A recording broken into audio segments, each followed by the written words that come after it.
The sky was dark, and the people of Vir-Elfor looked up in silence. Their twin suns had disappeared, hidden behind massive shadows. It wasn't a storm. It wasn't night. It was something worse, something cold, something made of metal. Thousands of alien warships floated high above the ground, moving slowly like hungry beasts hunting weak prey. Each ship was black, sharp, and shaped like a blade, and on the side of every ship there was a red mark, the symbol of the Zarn Dominion. "Are they here to help?" a young Varelian boy asked, clutching his mother's hand. His mother didn't answer. She had seen the broadcasts. She had seen what happened to the other planets. A deep voice echoed through the air. It wasn't spoken aloud. It came from every speaker, every screen, even inside their minds. "This world now belongs to the Zarn Dominion. Do not resist." There was no sound after that. No reply.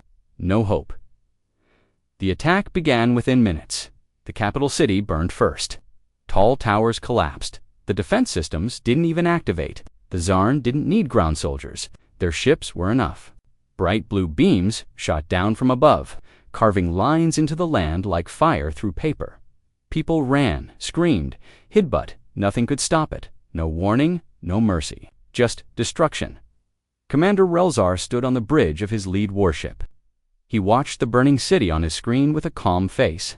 He was tall, with black armor and pale silver skin. His 4 eyes showed no emotion. "This was too easy," he said. Another world erased. His second in command, a thin alien with green skin and wires around his head, nodded. The planet offered no resistance. "Like the others, that's 57 planets in the last year," Relzar said, almost bored, all weak, all silent. "This galaxy has no warriors left." The humans were said to be warriors.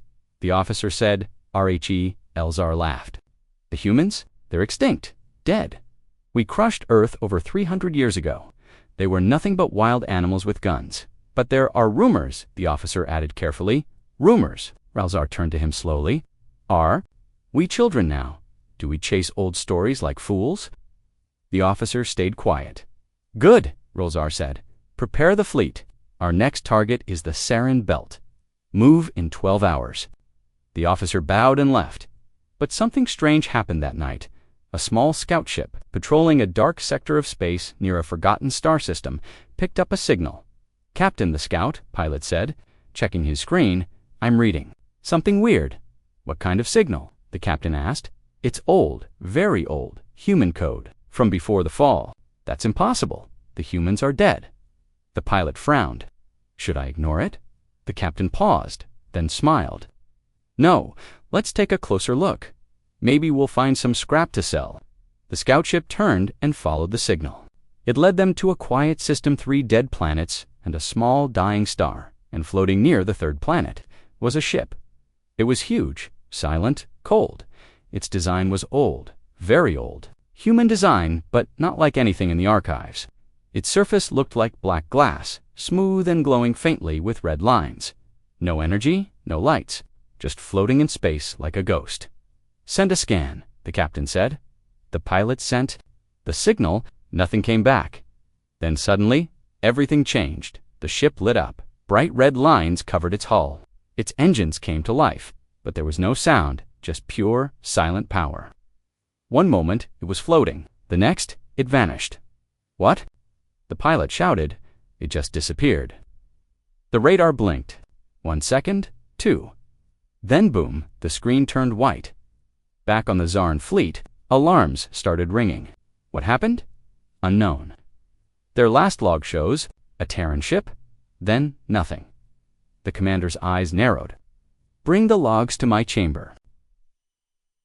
Later that night, Relzar watched the final seconds of the scout's recording. The Terran ship, the light, then total silence. He replayed it 3 times. This can't be real," he whispered. A voice spoke from behind him. It was old, cracked, and afraid. "They have returned." Relzar turned.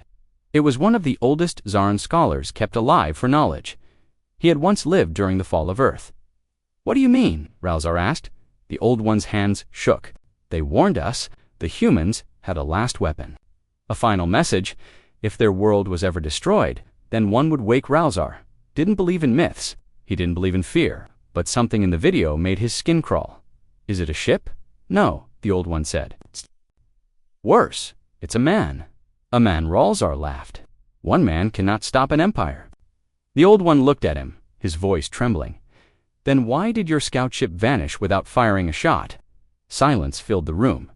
Elzar turned to his officer. Send 10 ships. Find that Terran ghost. Erase it. The officer nodded, but there was hesitation in his eyes. Do you fear it too? Ralzar asked. The officer didn't answer. At the edge of the system, the Terran ship floated again. No signal, no sound. But inside, a figure stood in silence. He was human, dressed in black armor, worn with age. His face was tired, but strong. His eyes burned red from an implant buried deep in his skull. His name was Alias Vane, and he had awakened. Earth is gone, he whispered, looking at the stars. Now, it's your turn. He turned to the console. A single word blinked in red. Armed, he pressed it. Far away. On a Zarn mining colony with 5,000 workers, the ground cracked. Then it glowed. Then the entire moon exploded in a burst of white fire, seen across 2 systems. No warning, no trace, just light. The fire had started. Deep in the Zarn command station orbiting the Sarin belt, chaos had begun to spread like a virus. What had started as a mysterious ship sighting had now become something far worse. Threat they couldn't explain. Commander Ralzar stood in front of the central command table. Holograms of destroyed scout ships, missing fleets, and broken communication channels spun slowly around him. His eyes were cold, but behind them, something unusual was growing doubt. He slammed his clawed hand on the console. What do you mean 5 ships didn't return? Adjutant Vector, tall and nervous, replied. The fleet never reached the target system. Their signals disappeared mid-jump. No debris, no distress calls. Ralzar growled. How does a Terran ship destroy 5 Zarn warships without a fight? We believe it's not just a ship, Commander, Vector said quietly. There's something else. The command room went silent. Explain, Ralzar, ordered. Vector hesitated. The scout's AI recorded strange data before the loss. It shows unusual gravitational spikes, and something more. He pressed a key. A low humming sound filled the room, followed by a broken static voice. It was distorted, but clear enough to hear. This is Terran unit. Firewalker, system active. Target, Zarn Empire. Status, fire engaged. Everyone froze. A transmission hadn't been sent in Terran code in centuries. Elzar stared at the words. Firewalker, is that the ship's name? Vector nodded slowly. According to old Earth records, yes. But it's not just a ship. It was a weapon built in secret, said to be so powerful it was never tested. It vanished during Earth's final battle. It's only a machine, Ralzar snapped. No, came a weak voice from the side. Of the room, an old prisoner, once part of the human resistance, had been kept alive for experiments.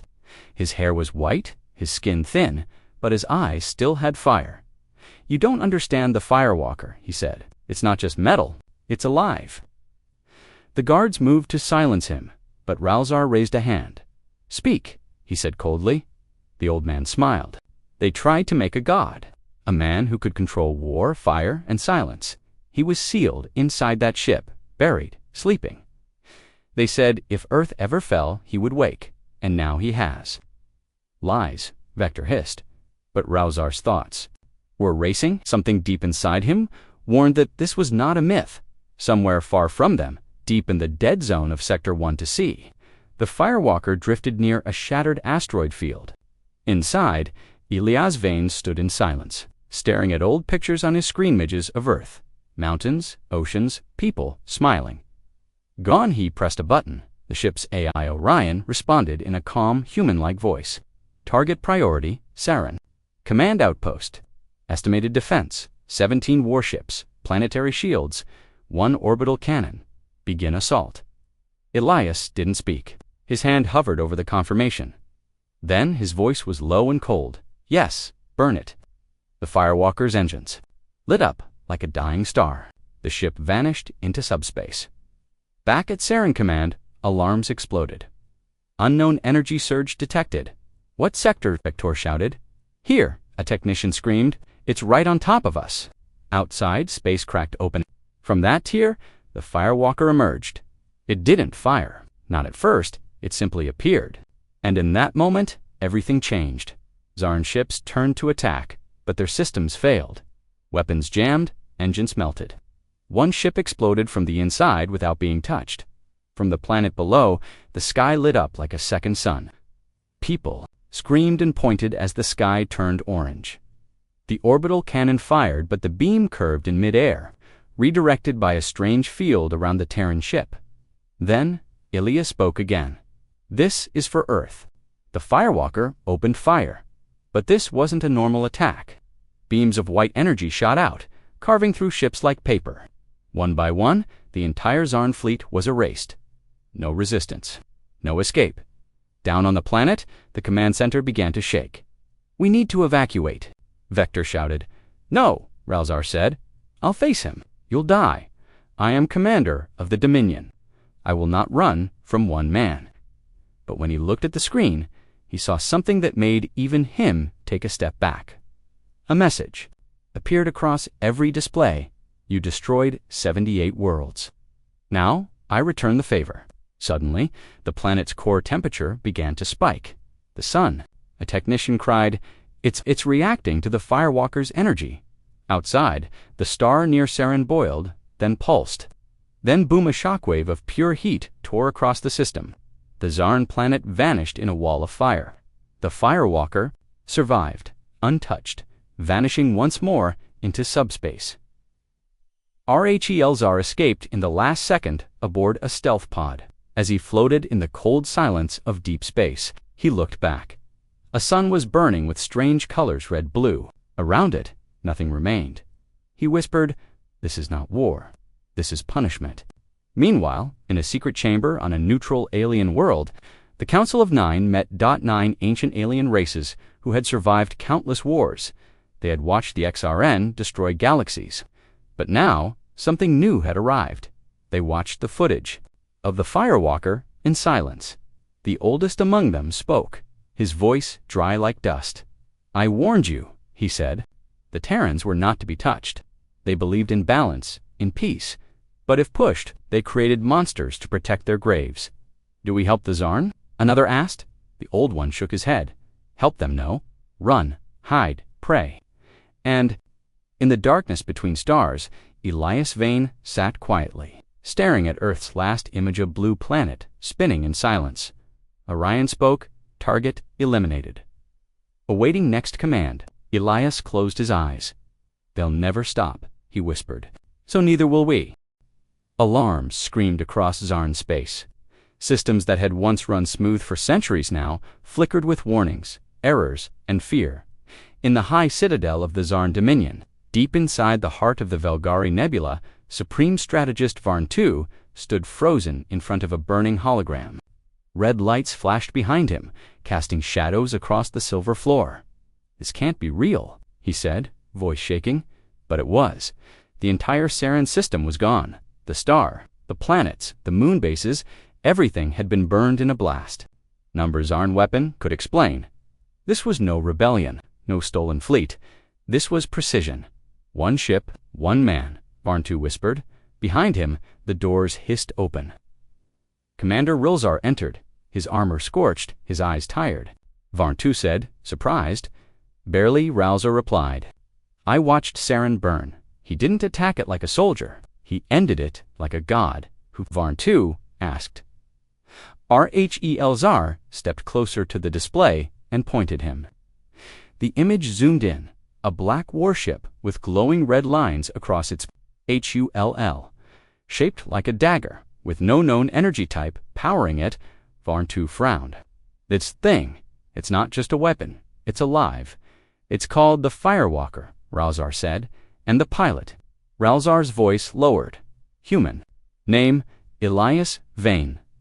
Varn II blinked, but the humans were wiped out. "That's what we thought." But he survived. And now, he hunts. The silence stretched between them. "How many ships do we have near Sector 9? Varn II asked. 300. Send them. Even if they fail." "They won't fail," Varn II snapped. "I'll lead them myself." Far away, Alias Vane stood alone in the dark bridge of the Firewalker. Around him, the stars drifted slowly. The ship made no noise. There was only the low hum of power deep inside its core. Orion spoke softly. Zarn fleet movement detected 300 ships. Approach vector, full surround. Alias didn't flinch. Show me. A projection of the fleet appeared in front of him. It was massive. Carriers, war cruisers, stealth ships, heavy destroyers. The Dominion had left in the region. Alias leaned closer. They think numbers will save them. Orion replied, their formation is tight. Standard Zarn battle wedge, ideal for ground sieges, weak in spatial spread. Good, Alias said. Let's make this fast. On board the Zarn flagship Oblivion Claw Varn II paced the command deck. He pointed at the main screen. There we found him. The Firewalker floated calmly between two asteroid rings as if it didn't care. Why isn't it running? One officer asked. It's a trap. Another said. No, Varn II growled.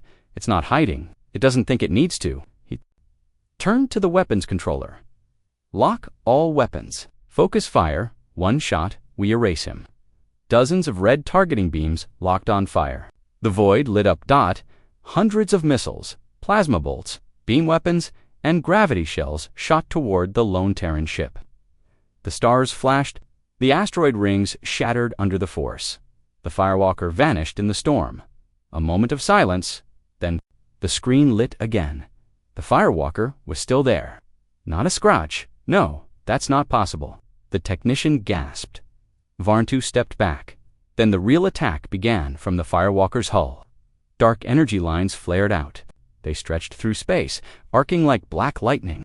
One line struck a Zarn, destroyer, and the ship vanished. No explosion, no trace, just silence. Another ship broke apart in seconds. Crew members screamed as walls melted. Artificial gravity failed, turning the inside of their ship into chaos. Varn II shouted, retreat, change pattern, break formation. But it was too late. The Firewalker jumped. Not just through space, but through ships. It phased in and out of reality, jumping short distances, appearing inside a warship's hull and destroying it from within. The Zarn fleet fell apart. In under 5 minutes, 80 ships were gone. Some tried to flee, but space around them twisted, engines failed, weapons backfired. Even the laws of physics seemed to break near the Firewalker, back on the Oblivion Claw. Varn II watched, frozen. He's not fighting us, he whispered. He's erasing us. In the middle of the bridge, a new voice spoke. It was human, and it was coming from their own speakers. You erased Earth. I am only returning the favor. Panic broke across the bridge. How did he get into our systems? An officer screamed, he's inside our network. Another shouted, but the lights dimmed, and then the floor split open. Out of nothing, a black shape emerged tall, armored, burning red from his eyes. Alias Vane, he stood in the middle of the command deck. Alone, unarmed, everyone pointed weapons. Shoot! Him! Varn II yelled, but nothing worked. Guns jammed. Plasma charges exploded in their holsters. One soldier caught fire and collapsed.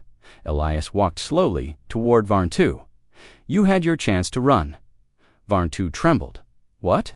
What are... Alias stopped in front of him. I'm the fire you lit 3 centuries ago, and now I burn everything. His hand moved.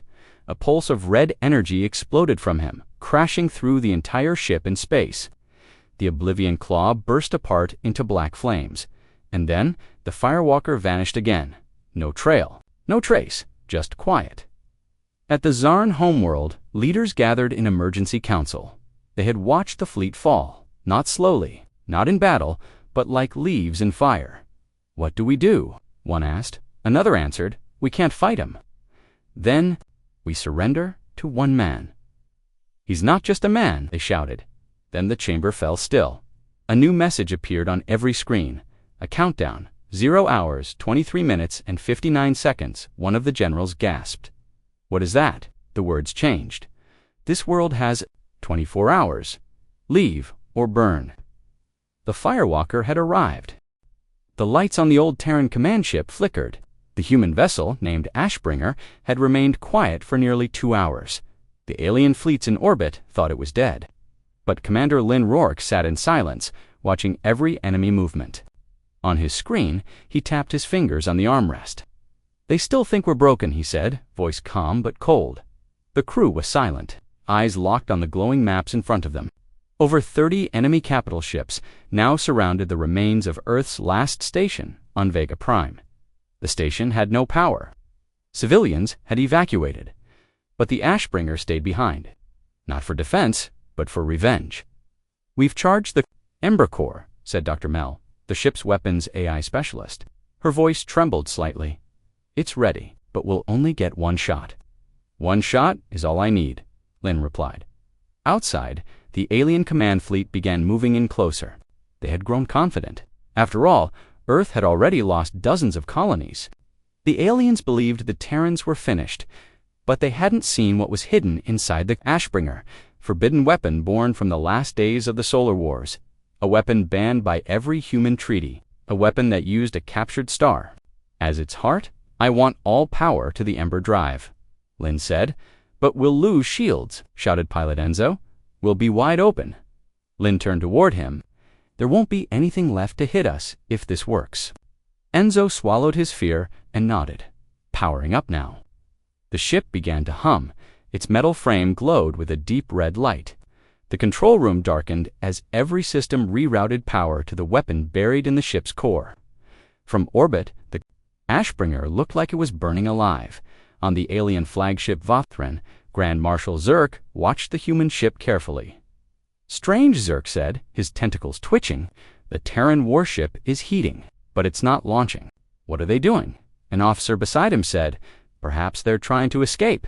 "They're desperate," Zerk hissed. "No, this isn't escape. This is something else. Signal all ships prepare for." He never finished the sentence. The Ashbringer fired. It was not a beam. It was not a missile. It was a ripple in space. Itself, a blast of pure solar fury exploded from the human vessel. White and red, molten and alive. The shot tore through the nearest enemy cruiser, vaporizing it instantly. Then it kept going. The wave expanded outward like fire spilled across space. Enemy ships tried to run. Some managed to turn, others did not. The flames caught them, cracked their hulls, melted their cores. Screams echoed through the alien network. Lynn Rourke watched the destruction quietly. "Is it working?" Dr. Mel asked, her voice barely a whisper. Lynn nodded. "They won't recover from this." The alien flagship was hit next. Shields flared. Then failed. The metal skin peeled away. Zerk's command deck burst into flame, his final scream echoing into the vacuum. Within minutes, half the enemy fleet was gone. The rest scattered, retreating in all directions. The once proud armada that had crushed so many human worlds was burning, broken and fleeing like insects in a storm. "We've lost engine control," Enzo said. "We gave everything to fire the weapon."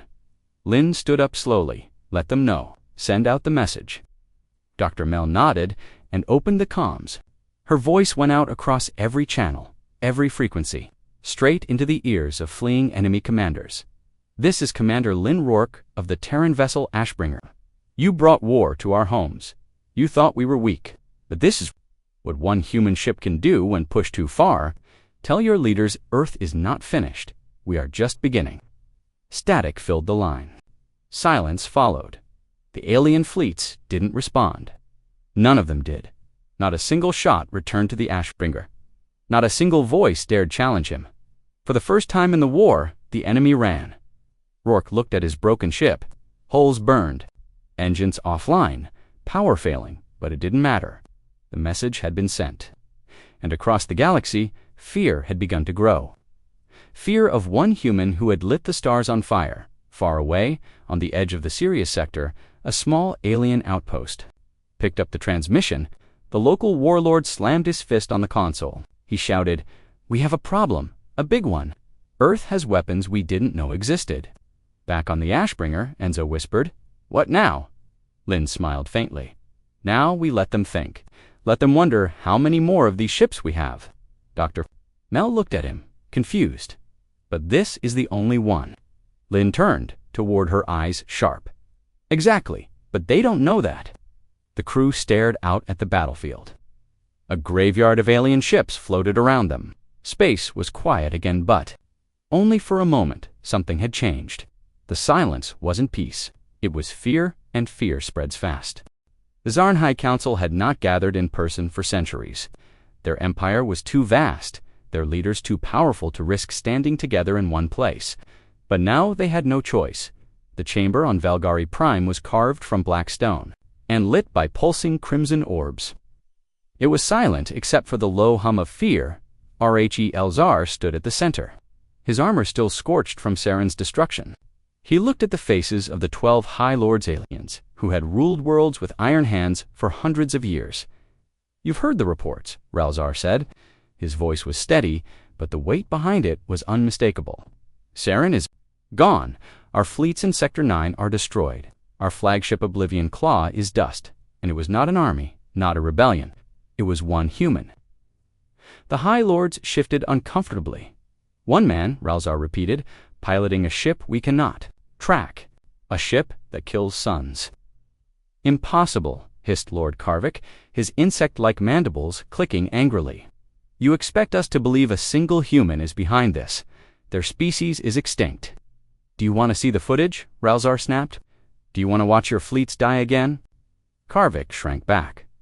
Lord Vorek, the oldest of the council, leaned forward. His voice was dry and slow.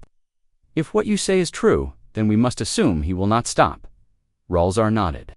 "He won't stop. He isn't striking randomly. He's targeting command systems, homeworlds, the heart of the Dominion." "What do you propose?" another lord demanded. Rhe Elzar took a step forward. "We must draw him out. We will use bait. He wants revenge for Earth. Yes. Then we give him a reason to come to us. What bait?" Ralzar's 4 eyes glowed faintly. "Earth's survivors." The chamber erupted in noise. "There are no survivors. Earth was glassed 3 centuries ago. Are you suggesting we fake them?" Ralzar raised a hand. "Not fake. Find. There were whispers during the purge. Some humans escaped. Hidden colonies, deep in uncharted space. If we can capture even one, the Firewalker will come, and then we will be ready. We will destroy him." Vorek leaned back, considering. "And if you fail," Ralzar did not blink. "Then we burn everything around him. We will not allow one human to end the Dominion." Far from Valgari Prime, Alias Vane stood on the silent bridge of the Firewalker. The ship drifted slowly through the debris field of the destroyed Zarn fleet. Twisted metal and shattered warships floated like corpses around him. The AI Orion's voice echoed softly. "Sensors detect no surviving Zarn vessels. Mission complete." Elias looked at the destruction, his jaw tight. "It's never complete," he said. "Not until they're all gone." "Target priority?" Orion asked. Elias opened a holographic map of Zarn territory. Hundreds of worlds glowed in red dot. He pointed to the largest one, Valgari Prime. Orion's voice changed slightly. "Warning, Valgari Prime is the Zarn capital. Defenses include 50 orbital cannons, 8,000 ships, and planetary shields designed to withstand starbursts. Probability of survival, 0.8%. Elias smiled faintly. "Good, let them think they're safe." Orion's lights flickered. "Suggest refuel and recharge." "The Ember Core is at 63%. Continuous attacks will compromise ship integrity." "We'll manage," Elias said. "We always do." Meanwhile, the Zarn were moving faster than ever. Across their empire fleets, abandoned minor worlds and gathered at central strongholds, civilian populations were evacuated from outer colonies. For the first time in their long history, the Zarn were afraid. Rumors spread like wildfire. They say the human can jump through ships without shields stopping him. I heard he destroys suns. Some say there are more of him waiting to strike. The fear reached even neutral alien races. On distant planets, leaders whispered of what was coming. One old historian, the last of his kind, said quietly, "The humans warned us. They said they were dangerous when cornered, but we laughed. We called them primitive, and now one of them is hunting the most powerful empire in the galaxy." On Valgari Prime, Ralzar prepared his trap in a hidden underground facility. Captured humans descendants of those who had escaped Earth were dragged from their cages and placed in front of Olo-cameras. One young woman screamed, "Please, let us go." Ralzar stepped into the frame. His claws rested lightly on her shoulder. "Send the message," he told the technician. A live transmission went out on every frequency the firewalker could detect. "Human," Ralzar said into the camera, his voice cold. "We have your people. We know you've been searching for them. If you want them to live, you will come to Velgarai Prime." He pressed a button. The girl screamed as an electric charge jolted her. "Do not test me, human. If you value their lives, you will come." The feed ended. The humans sobbed quietly as they were dragged away. On the firewalker, Alias stood still as the message played. He didn't move. He didn't blink. "They're alive?" he whispered. "Yes," Orion said carefully. Zarn probability. Of deception, 78%. Alias turned to the AI. His voice was low, deadly. "Even if it's a trap, we're going." "Velgarai Prime is the most fortified world in the galaxy," Orion reminded him. "I don't care," Alias said. "We're going." Back on Velgarai Prime, the trap was set. Ralzar stood with his generals in the control chamber. Holograms displayed every defensive system: planetary shields, gravity mines, stealth fleets hidden in orbit. "We'll wait for him to enter the kill zone," Ralzar said. "When he does, we activate the singularity nets. He won't be able to escape." "And the captured humans?" one general asked. "Their leverage," Ralzar said coldly. "If the firewalker resists, we start killing them one by one." He looked out the window at the endless sky above Velgarai Prime. "Alias Vane," he whispered, "you think you're the hunter, but soon you'll learn you've been prey all along." But deep down, Ralzar knew he was lying to himself. The firewalker entered Zarn space silently. Alias sat on the bridge, his hands gripping the controls. "No mistakes," he said softly. Orion responded, engines at full, weapons primed, Ember Core at 71%. Alias stared at Velgarai Prime's glowing sphere on the scanner. Captain Rylos stood in the command chamber of the main Zarn dreadnought. Before him, a vast star map glowed. Hundreds of systems marked in red the fallen. The aliens had destroyed them all, and not a single species had managed to resist. Until now, a soft beep echoed. The signal wasn't loud, but it made the room freeze. "Commander," the officer whispered, "the Terran warship. It has reappeared." Rylos's eyes narrowed. Where outer rim just beyond the burned Elter colonies. "Alone again? Still alone," he said slowly. "No escorts, no fleet. Yes, Captain, just one ship. But the signal? It's pulsing." "Pulsing?" he asked, confused. The officer nodded, pale. "It's broadcasting coordinates. Openly, boldly, as if it wants us to follow." A chill crept over the room. "Is it bait?" another commander whispered. "Or a trap?" someone else muttered. But Rylos clenched his jaw. "No matter what it is, we're Zarn. One ship doesn't scare us. Ready the pursuit fleet. I want that Terran ship in pieces. I want their defiance crushed under our claws." The chamber roared in agreement, but deep inside, unease stirred Dot meanwhile. In the cold black near the ruined Eltor colonies, the lone Terran vessel floated motionless, silent, waiting. Inside, the human called Kale sat still. His fingers hovered above the controls. A quiet rhythm beeped across his screen.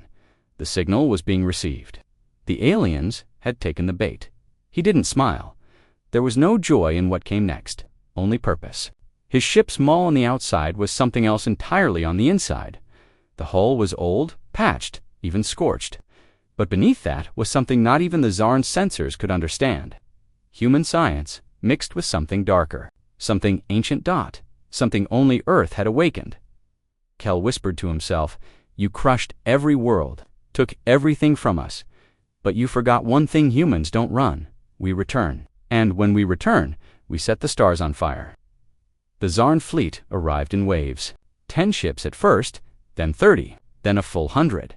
Their dreadnoughts surrounded the lone Terran craft like beasts circling prey. Their weapons glowed, ready to fire. They didn't speak, they didn't warn, they just aimed.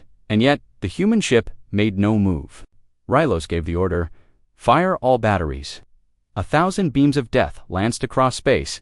They hit the Terran ship. The stars around it burned white, and then the ship still floated, unaffected. No damage, no fire, not even a scratch. Confusion rippled across the Zarn fleet. Some officers screamed for rejects. Others thought it was an illusion. And then the Terran ship moved. Not fast, not flashy. It simply turned. One glowing core at the center of its hull began to spin. Slowly, quietly, and then a pulse. It wasn't a laser. It wasn't a missile. It was light dot blue, blinding and alive. The light expanded like a wave. A single pulse spread across space, and when it touched the first Zarn ship, that ship stopped, not exploded, not burned. It froze mid-motion systems offline, hull cracking from within. One after another, ships froze, and then shattered. Clean, silent, 100 warships gone, without fire, without fire. Without warning, the rest tried to flee, but space around them bent. The stars twisted. It was as if the universe itself had turned against them. "Retreat!" screamed one officer. "Jump drives offline," cried another. "Gravity fields collapsing." Rylos watched helplessly as more ships vanished. Some imploded. Others simply disappeared, turned into dust. Only one ship moved freely, Kale's. And from inside, Kale's voice now echoed across every Zarn ship. "Through every frequency, you destroyed Earth. You burned our skies. You thought we were done. But we rose again. We don't fight fair. We fight to end you." Then came silence. And that silence was more terrifying than any weapon. Rylos's dreadnought was the last remaining. Shaking, he gave the final order. "Jump, anywhere, get us out." But nothing happened. The systems were dead. The crew panicked. Then Kale appeared. Not physically, a projection of him standing calmly on their main deck. His face was still, his eyes empty. "You crushed every planet," Kale said, "but you forgot we are fire, and fire doesn't die." The lights in the dreadnought blinked once, then failed. Kale's voice whispered one final word: "Burn." The ship didn't explode. It melted slowly. Cells turned to vapor. Steel became liquid. Screams echoed in the silence. The Terran ship left nothing behind. Not metal, not data, not even light. Only dust. And silence. Far away, on a hidden Earth base beneath Mars's dead surface. A group of survivors watched the final signal fade. "Is it over?" a child asked. "No," whispered an elder. "It's just beginning." Kale's ship now drifted deeper into unknown space. He wasn't done. There were more fleets, more Zarn worlds, and he would bring fire to all of them. Because the stars remembered what the Zarn forgot in every corner, a human with nothing to lose. The alien general stood frozen, his black eyes wide with confusion. All screens inside the command center of the Zarnith flagship were now showing the same message. A simple line of human text, burning red. "You chose war.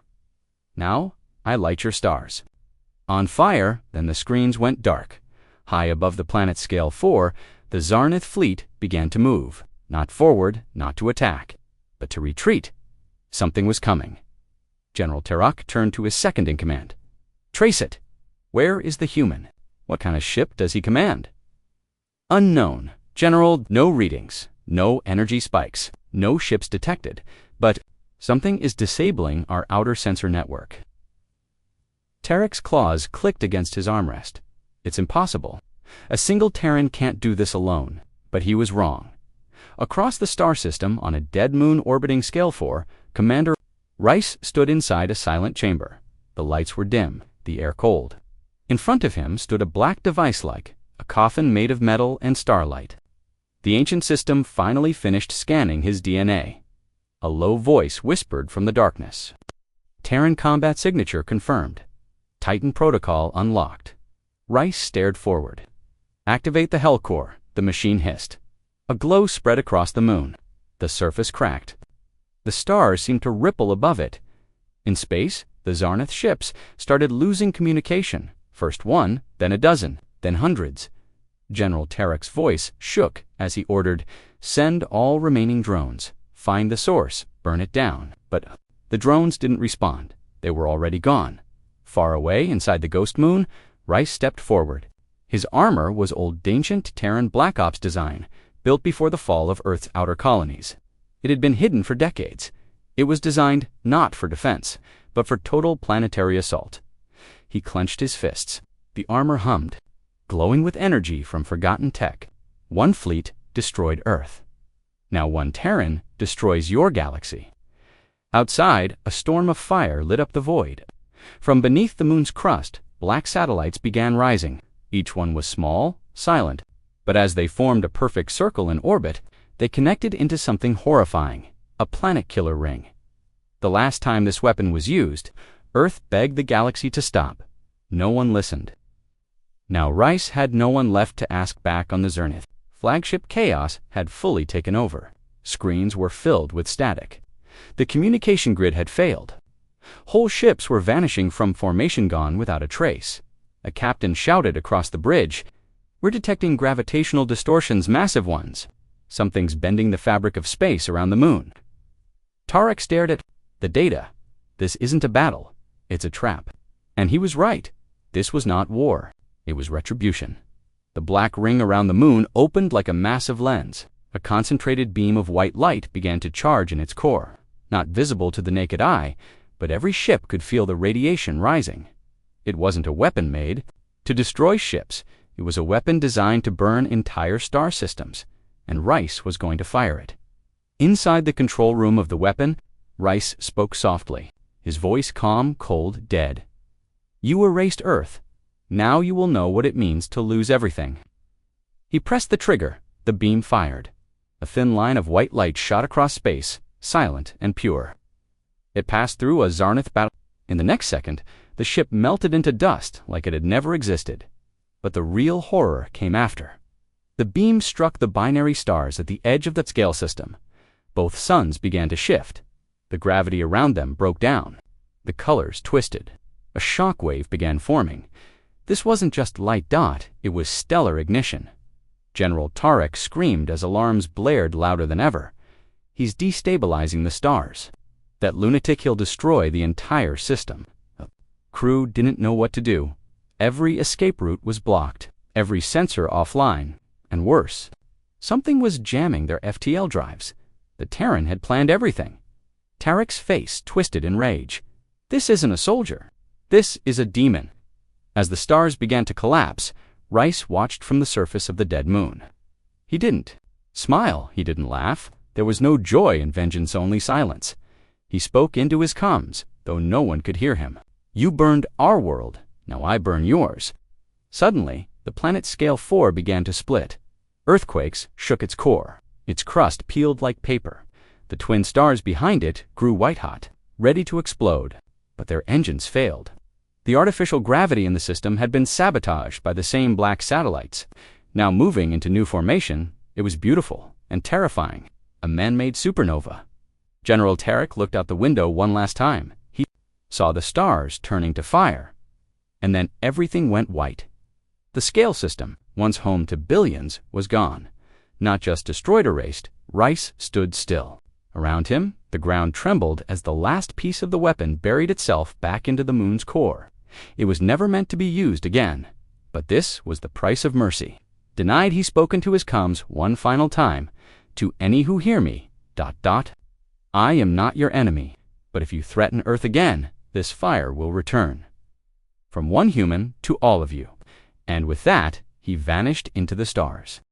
The darkness of space was no longer quiet. Something ancient had awakened. Commander Vorta of the Grau fleet stood frozen before the viewscreen. His massive warship, the Dreadsong, now drifted in orbit above what used to be the planet Tharana. Terran outpost, now only burning wreckage remained. But it wasn't their doing. It was done by the human, the same human who destroyed 12 Graal armadas, the same one whose ship appeared like a ghost, fired without warning, and vanished into hyperspace as if it never existed. No name, no code, just one human and a trail of destruction. "We tried to send a signal to the Supreme Chain," said his officer Zell, "but the comlinks are all jammed. Every long-range relay tower is gone." "Gone?" Vorta turned sharply. "How?" Zell swallowed. "Something wiped them out from 5 systems away." At the same time, Vorta clenched his jaw. "This is not random revenge. This is war. Human war." But the problem was deeper than that. The enemy didn't fight like any army. It didn't even act like a soldier. It was one human, alone. And it was winning at the edge of the Orden Nebula. Captain Maya Lawrence sat inside the dark core of the Ghostblade. Her ship was silent. No lights, no heat signals, no sound. She floated like a dead thing, waiting. Her eyes were focused, her face expressionless. The entire nebula masked her energy output, making her invisible even to the most advanced scanners. "Target confirmed," her AI whispered. "Growl science vessel Thisiston has entered scanning range. They're carrying data from their last planetary strike." Maya said nothing. She closed her eyes for a second. She remembered the screams. The children of Mars. Colony 4. Her brother's last message. She pressed a single button from her ship's belly. A stream of black particle torpedoes launched silently. Seconds later, the Thisiston exploded into silent sparks. No distress call, no survivors. Another one gone. Another message sent. Maya wasn't looking for peace. She wasn't fighting for survival. She was the warning on the Growl High Council world. Panic was growing. Supreme Lord Draven slammed his fist into the war table. "You're telling me she's still alive?" he shouted. His advisors nodded. "Yes, Supreme Lord. She never died on Mars, Colony 4. She was off-world. She saw the attack," Draven growled. "And she's taken control of a Terran prototype something from their black site labs." "Believe so. The Ghostblade was never listed in human records. It's faster, stronger, and invisible to our sensors." Draven turned to the others. "Then it must be stopped. I don't care if it costs 10 fleets. I want her erased." One of the scientists coughed softly. "With respect, Supreme Lord, she is not fighting alone." "What? She's not broadcasting to other Terrans, but she is using an old Earth signal protocol, a forgotten code. It's awakening old systems, silent satellites, abandoned drones, hidden Earth defense programs buried in ancient planets. It's like she's waking the dead." A chill passed through the room. "Then we must silence her," Draven said. Before more ghosts rise, back in deep space, Maya's ship entered orbit around Nexion 3, a deserted moon. She stood before a large, broken antenna, the remains of Earth's forgotten satellite defense grid. She placed a hand on the metal. "I know you remember," she whispered.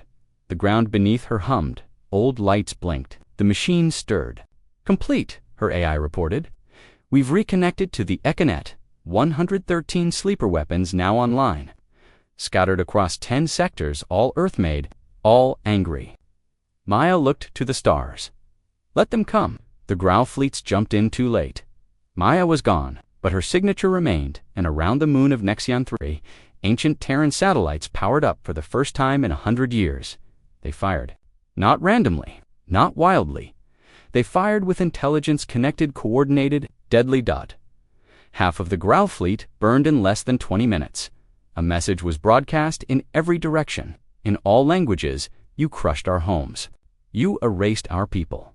Now we light the stars on fire." The message had no sender, no face, but all who heard it trembled. High Lord Draven stood in silence. "Do we know who she is?" he asked. "Yes," the intelligence officer replied. "Her name was Captain Maya Lawrence, Special Forces. She was the only survivor of Mars Colony 4. She went missing for 12 years, presumed dead." "But she wasn't," Draven muttered. "No, sir, she wasn't. She became something else, and her ship, we believe it's the Ghostblade, built under Project Eclipse Earth's last weapon. A warship designed not just to fight, but to disappear, to erase everything it touches." Draven turned to his generals. "Then we are not facing a soldier. We're facing a ghost of war." "And she's not finished," someone whispered, in the dark of a hidden asteroid field. Maya sat before a glowing interface. Tactical maps showed enemy movement. But more than that, they showed something else, small human signals, once silent, now blinking slowly. Survivors, resistance fighters, outposts that had gone dark. They were waking up. "AI," she said calmly, "send the signal, full burn." The AI responded. Signal launched, all fire paths armed. Maya stood. "This isn't revenge," she whispered. "This is resurrection." Across 10 systems, ancient Earth weapons stirred. Satellites activated. Drones awoke. Forgotten Earth fleets, hidden in black holes, roared to life. The stars were no longer quiet, and every alien who had once laughed at Earth's weakness began to pray they were wrong. The alien commanders gathered inside the main war chamber of the Kree Empire's capital station.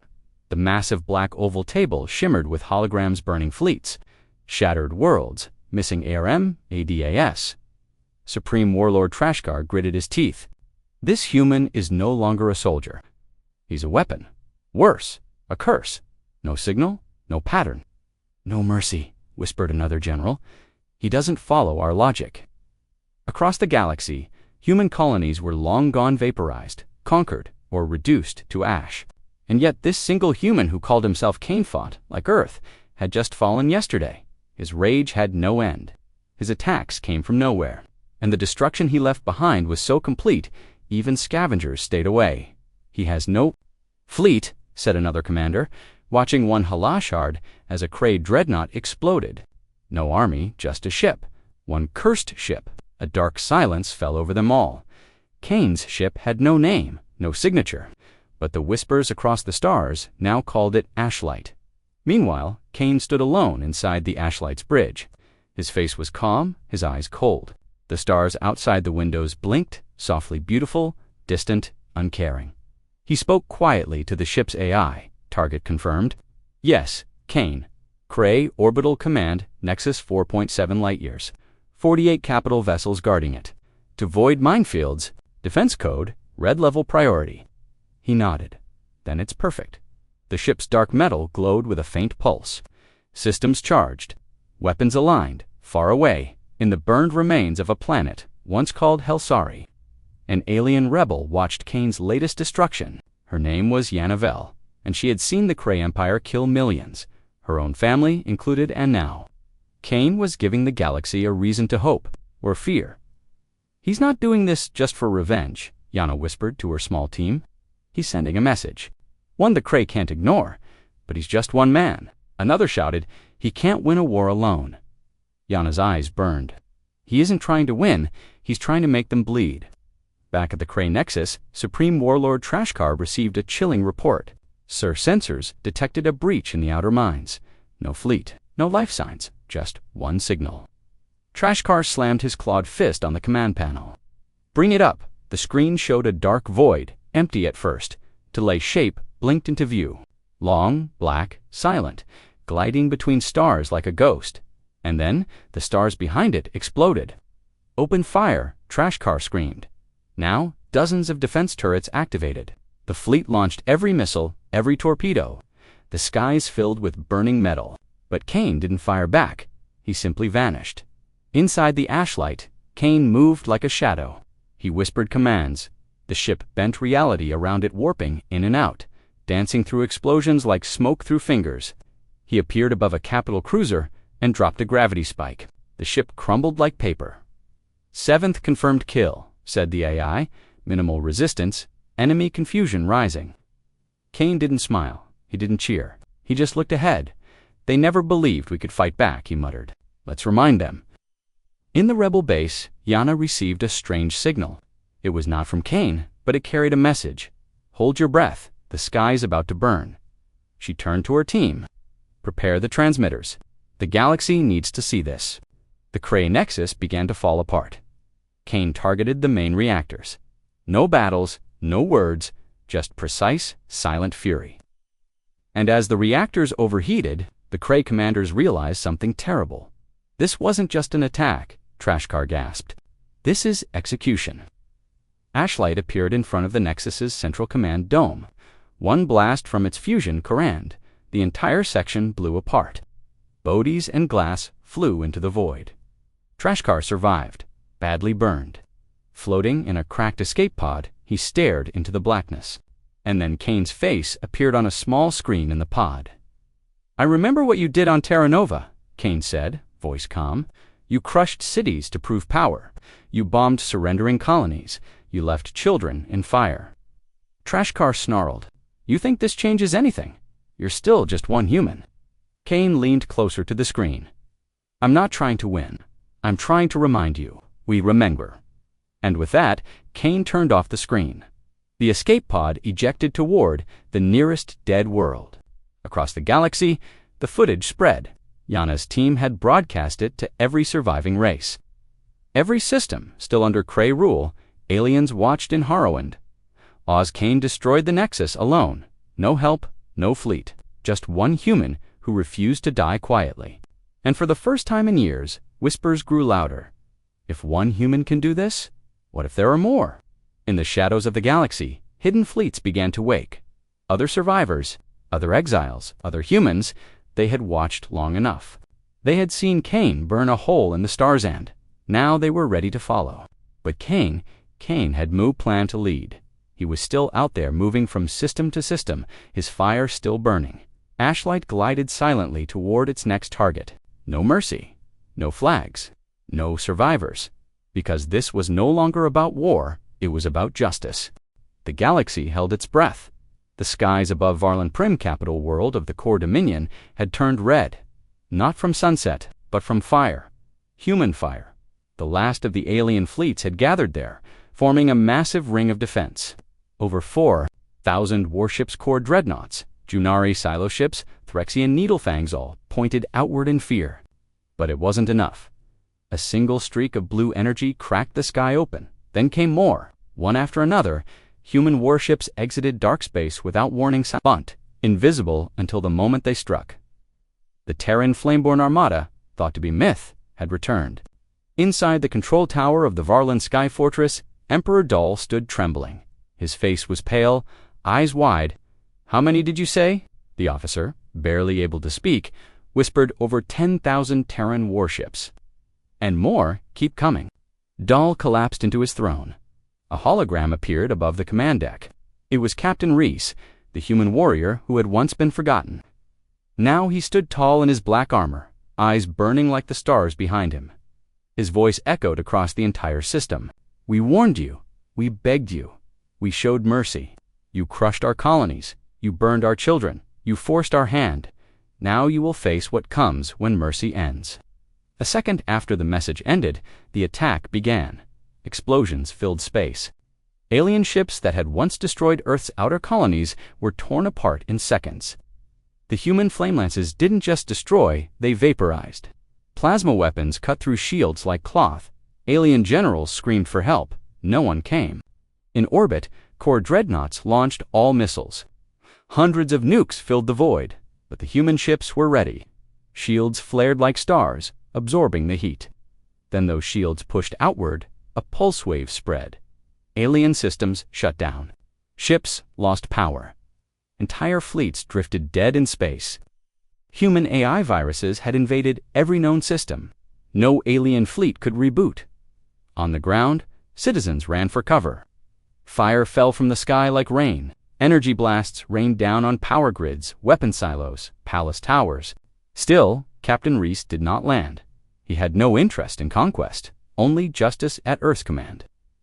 High above Mars, General Lin watched the battle unfold. She stood with Admiral Cole, arms folded, eyes tired but calm. "He's not stopping," Cole whispered. Lin replied. "He gave them every chance. Now they will see the cost." Down on Varlin Prime in the palace vault, Dahl tried to escape. A secret shuttle was hidden behind a wall. He entered it, slamming the door shut, trying to activate the engine. It didn't respond. The screen blinked once. A message appeared. "Human override detected. Evacuation denied." Dahl screamed. He pounded on the screen. "No, I am a god. You cannot do this." But Reese could, and he did. The main city, once the jewel of the Empire, was gone within the hour. No human boots touched the ground, but their weapons spoke for them. Every command tower, every war factory, every symbol of core power gone. Across the galaxy, news spread fast. The Andari Council surrendered without a fight. The Threxians shut off all transmitters. Even the cold, silent Vec Consortium sent a message to Earth: "We will never lift weapons again." Humanity had done the impossible. With one single strike, they had ended a galactic empire. Not with diplomacy, not with occupation, not with fire. But then Reese gave a final message. A soft one, a warning, and a promise. His image filled the screens once more. "We do not want your planets. We do not want your resources. We do not want your slaves. We only wanted to live. You crushed us for it. Now we leave you in ashes. If any empire dares again to threaten Earth, we will return, not with fire, but with something far worse. We will erase your stars. The image faded, and just like that, the Terran fleet vanished into dark space. Silent, cold, deadly, years passed. Varlin Prime became a graveyard, a forbidden place. Reese was never seen again. Some say he died with the fleet. Others say he returned to Earth, living quietly among the shadows. No one knew for sure, but children across the stars grew up hearing the same story. Not a legend, a warning. They crushed every planet they saw, until one human brought fire. And the stars still remembered the flame.